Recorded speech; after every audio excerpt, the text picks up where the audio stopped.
Vamos con último. Entrevistamos esta mañana a Óscar Ortiz, ministro de Desarrollo Productivo. Ministro, buenos días. Gracias por aceptar esta entrevista. La decisión de introducir al país semillas transgénicas no debería ser elevado a rango de ley para que sea de esta manera analizado por la Asamblea.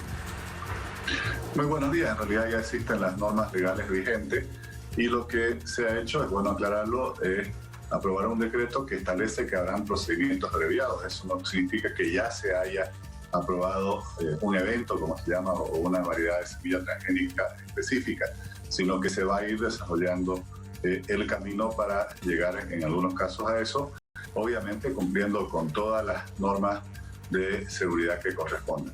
¿Y por qué no pasa por la Asamblea directamente como debería ser y no ser primero un decreto supremo? Bueno, no sé, porque ya existen las normas legales, entonces ahora lo que corresponde son un decreto supremo, ya existen leyes anteriores.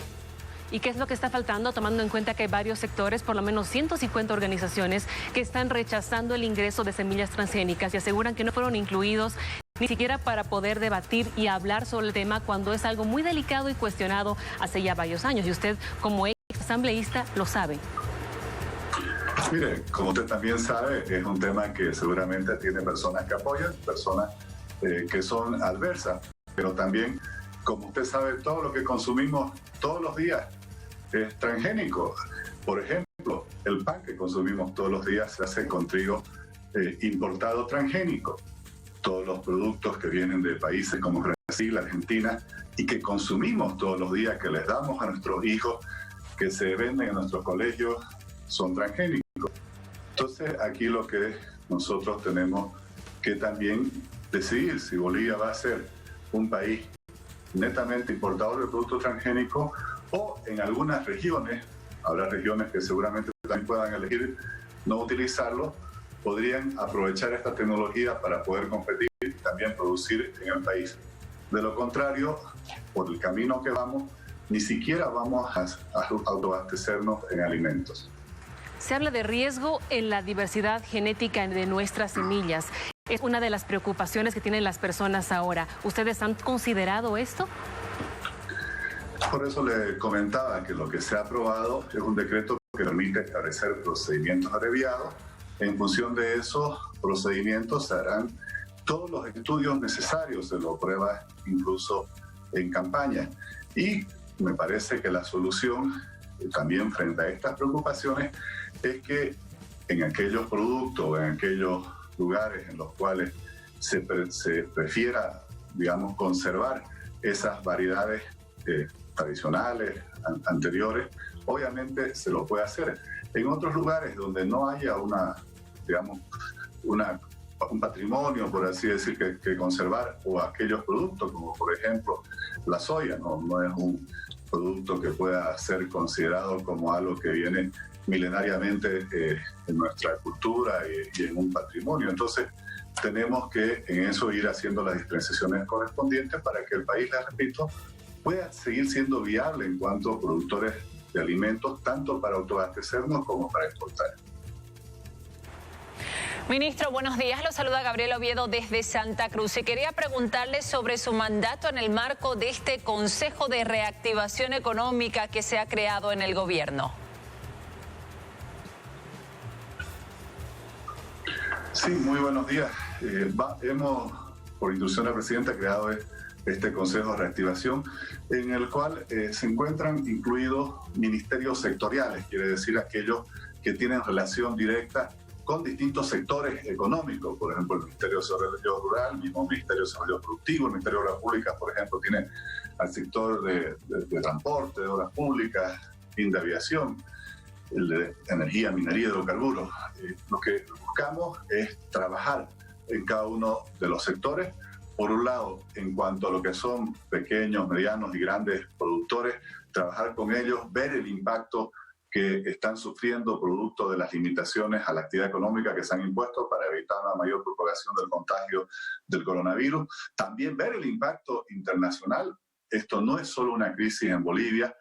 Si usted revisa los medios de información internacionales, en todo el mundo hay una gran preocupación por una posible recesión que a nivel mundial pudiera venir, y obviamente Bolivia tiene que enfrentar también las consecuencias.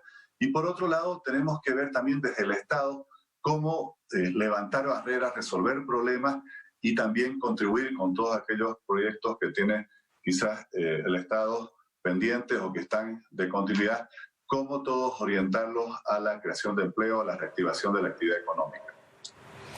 ¿A qué se refiere con el término de levantar barreras? ¿Qué barreras hay actualmente en la economía? Hay muchas regulaciones que fueron impuestas durante especialmente las 3 gestiones, los 14 años de Evo Morales, pero hay muchas otras que vienen de atrás también que hacen al país muy difícil para emprender. Si usted revisa, por ejemplo, el reporte Haciendo Negocios del Banco Mundial, donde se miden las dificultades que tenemos en Bolivia, desde crear una empresa hasta las actividades normales para importar o exportar, estamos en los últimos lugares a nivel internacional. Entonces, todo eso implica costo, todo eso implica un desincentivo a que las personas puedan iniciar nuevos emprendimientos, especialmente los jóvenes que por definición no tienen mucho capital, pero tienen talento, tienen ideas para salir adelante, o nuestros microempresarios. Entonces tenemos que ir revisando en el conjunto de todas esas normas cuáles pueden ser mejoradas para simplificar, por ejemplo, los trámites, para disminuir los costos y así hacer que sea más fácil trabajar, emprender y producir en Bolivia. Ministro, en base a lo que mencionaba hace unos segundos, ¿en cuánto tiempo las personas que requieren un empleo podrán ver resultados? ¿Tiene su ministerio un lapso? La presidenta nos ha pedido que desarrollemos también un plan de empleo de emergencia, un plan que lo que va a buscar es desarrollar proyectos más bien pequeños, pero con alta demanda de mano de obra, y estamos trabajando para que los primeros proyectos puedan lanzarse en junio, las primeras convocatorias, a fin de que también ya se puedan comenzar a dar esta oportunidad a muchas personas que seguramente en las próximas semanas y meses, y este es un fenómeno mundial, van a tener dificultades para conseguir empleo. ¿Y cuáles van a ser las primeras acciones que los bolivianos van a ver para poder reactivar la economía por parte de su ministerio? Bueno, ya se está trabajando en conjunto con los otros ministerios, tanto para agilizar distintos proyectos de inversión pública, como estamos haciendo mesas de trabajo con distintos sectores de la economía nacional para identificar los problemas que están teniendo, las consecuencias que han recibido negativamente ahorita por la limitación de la actividad económica y ayudarlos a resolverlo. Entonces, en función del conjunto de lo que sea el plan de empleo de emergencia, la agilización de la inversión pública en todas estas áreas que crean empleo y la resolución de problemas, el levantamiento de trabas normativas, estoy seguro que en los próximos meses vamos a iniciar un trabajo para lo que va a ser seguramente unas consecuencias económicas que a nivel mundial vamos a tener que enfrentar y que van a ir más allá de este año. Es algo para lo cual tenemos que prepararnos como país, tenemos que enfrentarlo priorizando cómo preservar empleos. Ministro, entre las medidas de apoyo que anunció el gobierno, especialmente a los microempresarios, estaba darles un periodo de gracia ante los bancos de 6 meses para el pago de sus créditos. Después salió el representante de la ASFI diciendo que desde junio tenían que reactivarse los pagos. Finalmente, hay dudas todavía, ministro, sobre cómo se está llevando adelante esta situación. ¿Qué es lo que dicen desde su ministerio? Bueno, que vamos a trabajar para coordinar con el Ministerio de Economía y las entidades regulatorias correspondientes para identificar todos estos problemas que van surgiendo con la implementación de los programas de apoyo a los emprendedores, a los pequeños y medianos empresarios, a fin de apoyarlos. Hay un plan con 1.500 millones de bolivianos de préstamos a 5 años, con un año de gracia, que es algo que los va a ayudar mucho.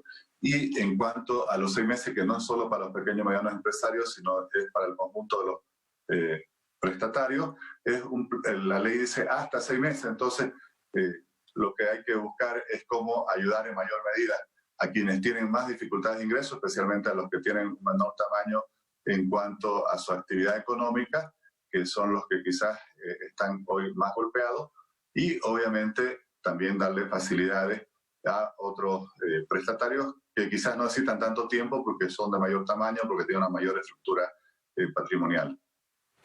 ¿Y qué sectores productivos del ámbito agropecuario ustedes han identificado como gobierno como que son los que más ayuda van a necesitar y qué tipo de ayuda se les va a brindar?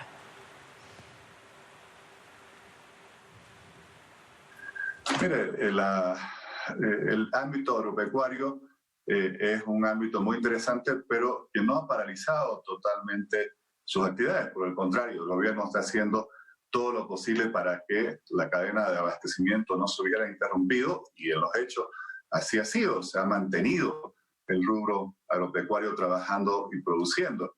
Hay otros rubros, por ejemplo, que están muy golpeados y que seguramente van a tener más dificultades en las próximas semanas y meses, que también tenemos que trabajar. Le doy un ejemplo, todo lo que es el sector comercio, que está cerrado y obviamente está sufriendo mucho. El sector construcción, que se está buscando que bajo protocolos de seguridad pueda reiniciar sus actividades. El sector turismo, que ese va a ser un fenómeno no solo a nivel Bolivia, sino a nivel internacional. Por ejemplo, sin vuelos obviamente no hay turismo, y hay países como Argentina que han suspendido sus vuelos por los próximos 3 meses.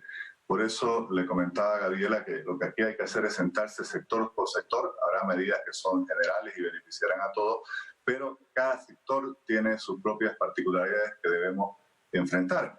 En el sector industrial, si bien las industrias de alimentos, farmacéuticas, las que le proveen a ellos, trabajaron permanentemente, ahora se ha autorizado, independientemente del nivel de riesgo, bajo protocolos de seguridad, puedan trabajar todas las industrias, pero están vendiendo menos. Entonces, todo esto está afectando, Gabriela, a los ingresos de las empresas. Obviamente, eso amenaza la estabilidad de los empleos, y por eso esta es una tarea que tenemos que encarar entre todos, siendo conscientes de que así como hay una pandemia que amenaza la salud, la vida de la población, que es la máxima prioridad preservarla, también hay una crisis económica internacional que está surgiendo producto de esta pandemia y que nos va a afectar. Uno de los ejemplos de ello es, por ejemplo, la caída de los precios del petróleo, que sirven de referencia para el gas que exportamos. Durante casi 14 años ese precio estuvo por encima de los $100, hoy está alrededor de los 20. Hace pocas semanas no hubiéramos imaginado nunca que pudiera llegar a esos niveles. Bueno, algunos días incluso llegó a ser negativo. Todo esto muestra el grado de dificultades que debemos venir, y le digo, y por eso es que la presidenta siempre nos pide y que cuidemos tanto la salud como la economía, y hay que hacer un trabajo paralelo. Repito, la gran prioridad es la salud, por eso estamos sacrificándonos todos, por eso ha habido estas medidas de cuarentena, pero también tenemos que ser conscientes que tenemos que trabajar intensamente, no solo para prepararnos, sino para enfrentar las consecuencias negativas de todo que va a tener, digamos, la disminución de la actividad económica, no solo en el país, sino a nivel internacional, sobre especialmente los empleos, que es la gran amenaza que tenemos para los próximos meses. Agradecemos a Óscar Ortiz, ministro de Desarrollo Productivo, por esta entrevista.